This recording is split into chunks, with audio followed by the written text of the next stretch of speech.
Եվ անձնագրի և նույնականացման քարտի միաժամանակի առկայությունը քաղաքացիների մոտ հանրաքվեի ժամանակ կրկնակվեարկության մեծ ռիսկ է պարունակում։ Transparency International հակակոռուպցիոն կենտրոնի իրավախորհրդատու Հերիքնաս Տիգրանյանի խոսքով, միայն նույնականացման քարտի առկայությունը ևս կարող է թույլ տալ մի քանի անգամ քվեարկել, քանի որ վերահսկողական մեխանիզմներ չեն կիրառվելու քվեարկության ժամանակ։ Հանրապետականները բացառում են, որ ընտրողը ըստ օրենքի, ճիշտ են ասում, որ ընտրողը կարող է գրանցվել միայն մեկ ցուցակում, մեկ տեղամասի ընտրական ցուցակում, բայց ուղղակի հաշվի առնելով նախորդ տարիների ընտրությունների փորձը, տեղամասից տեղամաս ընտրողներին տանել, փոխադրելը, հասցեների վրա մարդկանց գրանցելը, մանավանդ նույնականացման քարտով էլ հասցեի ճշգրտում չկա, դա մեծ հնարավորություն է տալիս ուղղակի ընտրողներին տարբեր տեղերում կատարել քվեարկություն եւ որևէ վերահսկողական լծակ սրա նկատմամբ չի կիրառվում։ Շատ մարդիկ մտածում էին, որ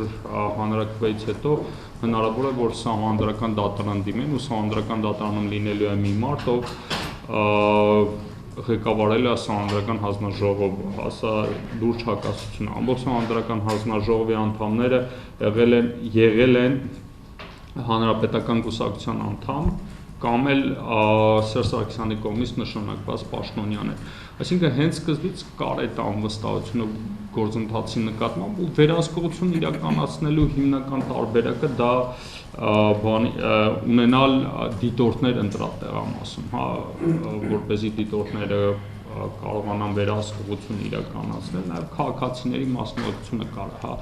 ապահովի, որպեսզի իրենց տեղը չկարողանան ընտրել, իրենց անունից չկարողանան ընտրել։